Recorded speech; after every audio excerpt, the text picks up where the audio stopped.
Assalamu alaikum everyone. How are you all? I hope every one of you is fine.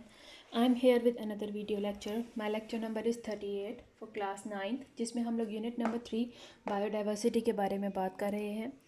Biodiversity के बारे में बात करते हुए जैसा कि मैं पहले भी अपने काफ़ी वीडियो लेक्चर्स में बता चुकी हूँ कि जो लिविंग ऑर्गेनिजम्स हैं there are diverse kinds of living organisms that are found in the earth. चाहे वो प्लांट्स हैं, चाहे एनिमल्स हैं, माइक्रो ऑर्गेनिजम्स हैं, मुख्तलिफ़ तरह के लिविंग ऑर्गेनिज़म अर्थ के ऊपर प्रेजेंट हैं। इतनी वास्ट वैरायटी है इनकी कि बहुत ज़्यादा ज़रूरी हो गया था कि इन लिविंग ऑर्गेनिजम्स को प्रॉपर ग्रुपिंग की जाए ताकि इनकी स्टडी करना, इनकी करैक्टरिस्टिक को जानना आसान हो जाए। विदाउट ग्रुपिंग इन साइंटिस्ट के लिए, बायोलॉजिस्ट के लिए इनको स्टडी करना बहुत ज़्यादा डिफ़िकल्ट था। इसीलिए जब से नॉलेज में इजाफ़ा होता गया, ज़्यादा से ज़्यादा नॉलेज इंफॉर्मेशन ऐड होती गई बायोलॉजी की फ़ील्ड के अंदर, साइंस की फ़ील्ड के अंदर, ज़्यादा से ज़्यादा ऑर्गेनिज़म्स डिस्कवर होते चले जा रहे थे। और अब ये भी अंदाज़ा लगाया जाता है कि मज़ीद ऑर्गेनिज़म्स ऐड अप होंगे इस पूरी लिस्ट के अंदर। तो ज़रूरी था, साइंटिस्ट ने तब से कोशिश शुरू कर दी कि कौन सी करैक्टरिस्टिक्स हैं, किस तरह से उन करैक्टरिस्टिक्स के हिसाब से लिविंग ऑर्गेनिज़म को ग्रुपिंग की जाए। तो इसके लिए ज़रूरी था इस तरह के करैक्टरिस्टिक्स को मद्देनज़र में रखना कि जिन करैक्टरिस्टिक की बुनियाद पर तमाम लिविंग ऑर्गेनिज़म की ग्रुपिंग की जाए, जो कि तमाम लिविंग ऑर्गेनिज़म को क्लासीफाई करने के लिए हेल्पफुल रहे। ऑब्वियसली वो करैक्टरिस्टिक्स ना सिर्फ फिज़िकल होंगे बल्कि एनाटॉमिकल स्ट्रक्चर्स, स्ट्रक्चर्स हैं, इंटरनल स्ट्रक्चर्स हैं, हर तरह के स्ट्रक्चर्स को मद्देनज़र रखते हुए, उनकी करैक्टरिस्टिक्स को मद्देनज़र रखते हुए लिविंग ऑर्गेनिज़म को डिवाइड करना था। तो आज के दौर में जो हम लोग देखते हैं, today we have 5 kingdom classification system, जिसका मतलब ये हुआ कि जितने भी लिविंग ऑर्गेनिजम्स हैं जो कि अर्थ की सरफेस पे एग्जिस्ट करते हैं वो 5 किंगडम्स में डिवाइडेड हैं। बट ये शुरू से ऐसा नहीं था। शुरू में डिफरेंट साइंटिस्ट ने डिफरेंट दौर में, अदवार में अपने अपने क्लासिफिकेशन सिस्टम पेश किए थे, जिसके हिसाब से उन्होंने अपने हिसाब से एक सिस्टम बनाया था करैक्टरिस्टिक का, जिसके हिसाब से वो ऑर्गेनिजम्स को डिवाइड करते थे। सबसे पहला जो हमने सिस्टम देखा था, जो कि मैं अपने प्रीवियस लेक्चर में काफ़ी डिटेल में बता चुकी हूँ, that is 2 kingdom classification system.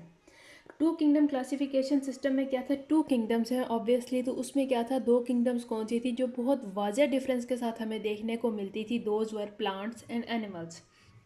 तो उनको किंगडम प्लांटे और किंगडम एनिमेलिया कहा जाता था।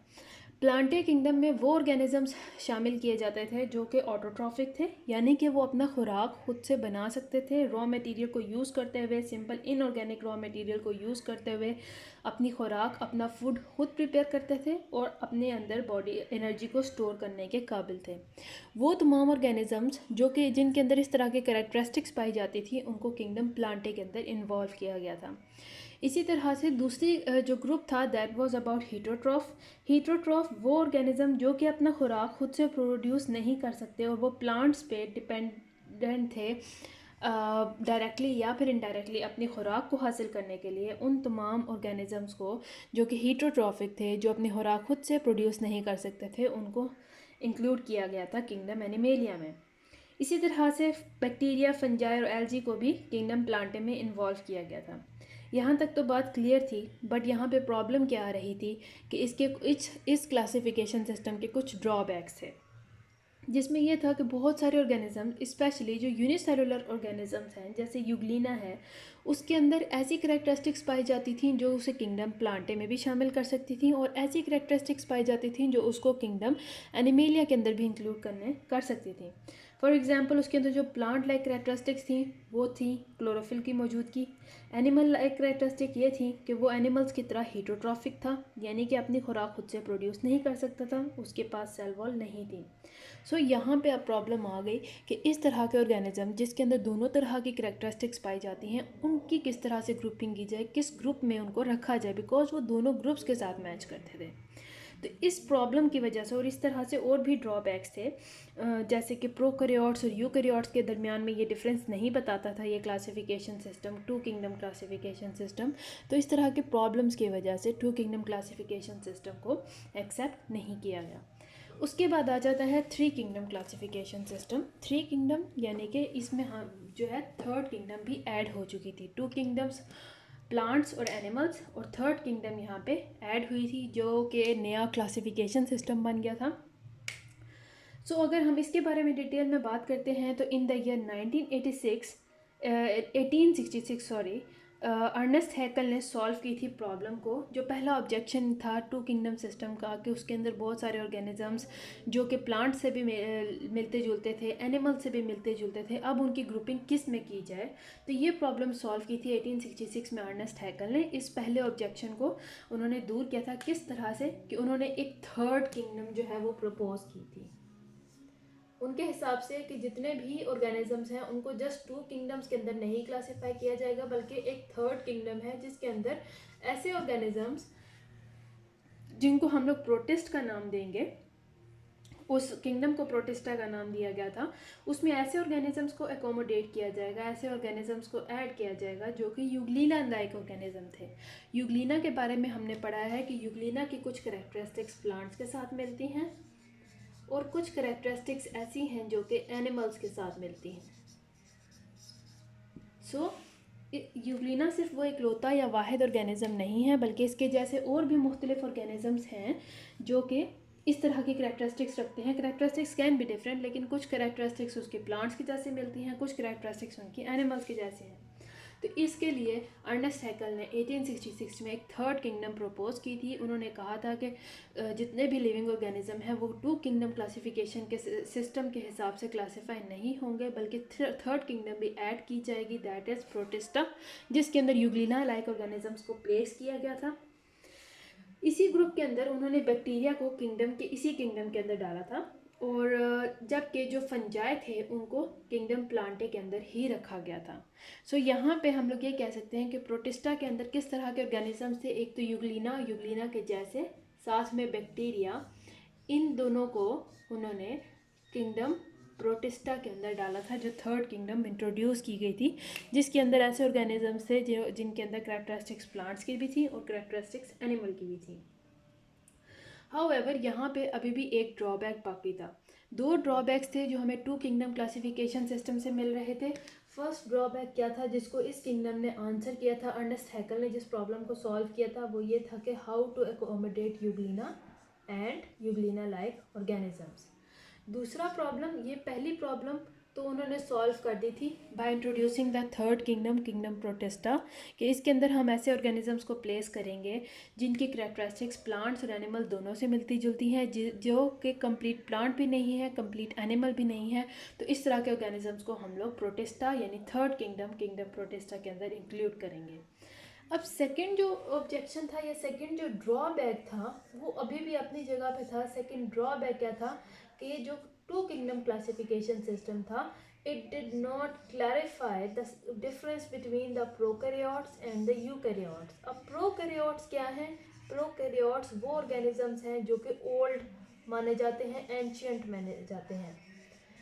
अब ये जो टू किंगडम क्लासिफिकेशन सिस्टम था वो भी ये डिफरेंस को क्लियर नहीं कर पा रहा था कि अगर हम सिर्फ ऑर्गेनिजम्स को प्लांट्स और एनिमल्स के अंदर क्लासिफाई कर दें तो ये सिस्टम इसको आंसर नहीं कर रहा, कि वो वाजिया नहीं कर रहा कि कौन से कहाँ पे प्रोकैरियोट्स है, कहाँ पे यूकैरियोट्स हैं।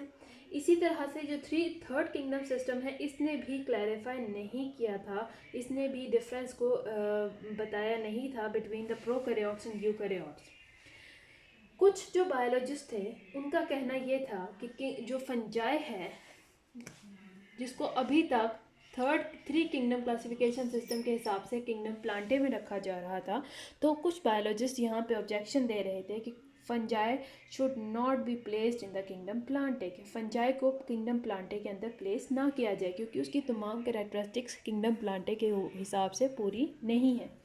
जो फंजाई है वो प्लांट्स को बहुत तरीके से रिजेंबल करता है, उसके कैरेक्टरिस्टिक्स काफ़ी ज़्यादा प्लांट से मिलते जुलते हैं, बट फंजाई के साथ प्रॉब्लम क्या है कि फंजाई आर हीट्रोट्रॉफिक ऑर्गेनिज्म, वो अपना खाना अपनी खुराक खुद से प्रिपेयर नहीं कर सकते, जबकि जो प्लांट्स हैं वो ऑटोट्रॉफिक हैं। उसके अंदर जो किंगडम प्लांटे हैं उसके अंदर जो मुख्तलिफ ऑर्गेनिज्म प्लेस किए गए थे वो सारे के सारे ऑटोट्रॉफिक थे, यानी कि अपनी खुराक खुद से प्रिपेयर कर रहे थे। बट यहाँ पे मेन क्लैश आता है फंजाई का, क्योंकि फंजाई वो ऑर्गेनिज्म थे जो कि प्लांट के जैसे थे, उसकी काफ़ी कैरेक्टरिस्टिक्स प्लांट से मिलती जुलती थी, बट वो हीट्रोट्रॉफिक था, वो अपनी खुराक खुद से प्रिपेयर नहीं कर सकता। ये वो हीटरोट्रॉफिक थे जो कि अपने खाने को एब्जॉर्प्शन के ज़रिए हासिल करते थे. So they were not autotrophic, they could not prepare their own food. एक और डिफरेंस क्या था कि इनकी सेल वॉल, इनके अंदर सेल वॉल प्रेजेंट थी जो कि एक कह लें कि सिमिलर कैरेक्टरिस्टिक है प्लांट्स के किंगडम प्लांटे में भी जो ऑर्गेनिजम्स हैं उनके अंदर सेल वॉल प्रेजेंट है. बट यहाँ पे डिफरेंस क्या था कि जो सेल वॉल थी उसके अंदर सेलुलोज प्रेजेंट नहीं थे बल्कि काइटिन प्रेजेंट था. तो यहाँ पे फंजाई की एक और कैरेक्टरिस्टिक, पूरी तरह से सेलुलोज नहीं था बल्कि काइटिन प्रेजेंट था. यहाँ पे फंजाई की एक और कैरेक्टरिस्टिक ऐसी हमें मिल गई जो कि उनको क्लैश कर रही थी प्लांट किंगडम प्लांटे के साथ. सो दैट इज़ वाई अब यहाँ पे थ्री किंगडम क्लासिफिकेशन सिस्टम भी फेल हो रहा था, क्योंकि यहाँ पे टू प्रॉब्लम्स क्रिएट हो गई थी. एक वो प्रॉब्लम जो कि two kingdom system classification system में भी देखने को मिलती थी कि दोनों जो टू किंगडम क्लासिफिकेशन सिस्टम है और थ्री किंगडम क्लासिफिकेशन सिस्टम है दोनों ही प्रोकैरियोट्स और यूकैरियोट्स के दरमियान का डिफरेंस क्लियर नहीं कर पा रहे हैं.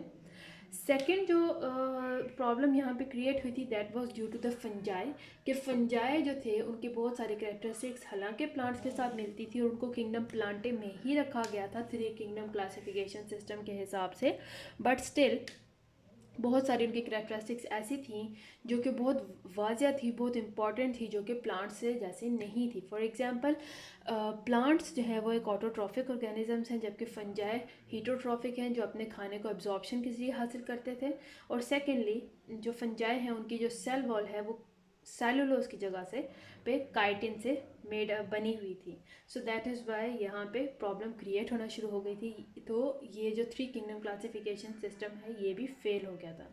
इसके बाद आया था आगे फाइव किंगडम क्लासिफिकेशन सिस्टम. उसके बारे में हम अपने नेक्स्ट लेक्चर में डिटेल में स्टडी करेंगे.